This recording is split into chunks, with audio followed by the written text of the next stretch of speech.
बिस्मिल्लाहिर्रहमानिर्रहीम। सबसे बुनियादी बात यह है कि रजब भट्ट नामी जो शख्स है, ये उसका दावा है, ये उसका क्लेम है कि वो ये कह रहा है कि उसके ऊपर 295A और 295C दो दफ़े लगी हैं। 295A पाकिस्तान पिनल कोड ताज़ीरात पाकिस्तान की वो दफ़ा है कि जिसमें आप मुसलमानों के ईमानी जज्बात मजरूह करते हैं, दीन का शायर या किसी चीज़ का मजाक उड़ाते हैं, तज़यीक़ का मेज़ रवैया रखते हैं। That is called 295A PPC।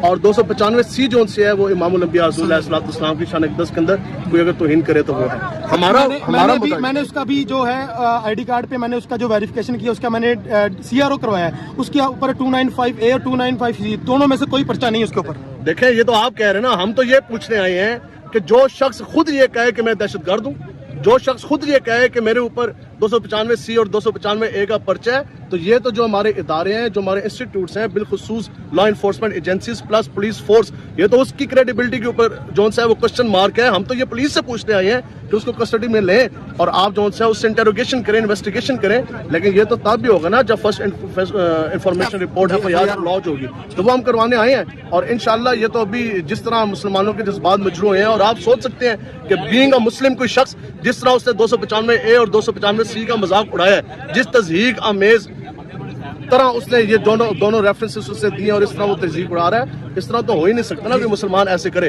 और उसके बाद ऊपर से वो कहता है जी मैंने माफी मांग ली। ये तो इसी तरह ही है कि आप जनाब 1000 बंदे मारे और उसके बाद आप कह दें कि मैंने माफी मांग ली, तो ignorance of law number 1। Second चीज कि आप कोई जुर्म कर जाने के बाद क्या माफी मांग लेना काफी है? ये तो खुला दरवाजा देने की वाली बात है। जो हुआ उसका जिम्मेदार कौन है? हमने ये रिस्पॉन्सिबिलिटी फिक्स करवानी है।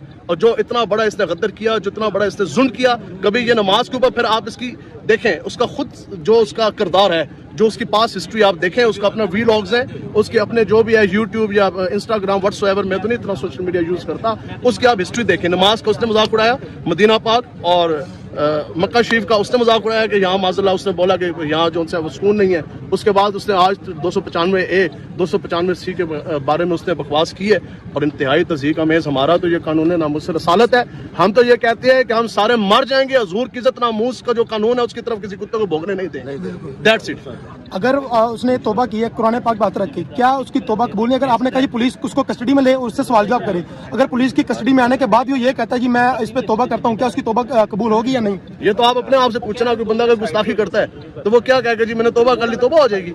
हाँ, कोई बंदा गद्दारी करता है फौज के अंदर, या कोई बंदा एटम बम आके मुल्क पाकिस्तान में मार देता है, पकड़ा जाए, अब तो उसको पता है कि हुजूर के गुलाम जाके ये सारे लाहौर के हुजूर के गुलाम आ रही है। आप देखें कितनी अवाम है, अब तो उसको पता है कि ये सारे लोग आ गए। अगर तो कोई ऐसी बात थी तो 4 दिन गुजरे, ये तो उसको पता लग गया। भाई मैं आपको सिर्फ इतनी बात बता दूं कि ये हो ही नहीं सकता। किसी बंदे का अंदर साफ हो, वो कट सकता है, वो मर सकता है, उसकी जुबान के ऊपर कानूनी नामूस रसालत के खिलाफ कोई बात नहीं आ सकती। ये तो अंदर का गंद है जो उसका बाहर निकल आया। तो इंशाल्लाह उसके खिलाफ भरपूर कार्रवाई होगी।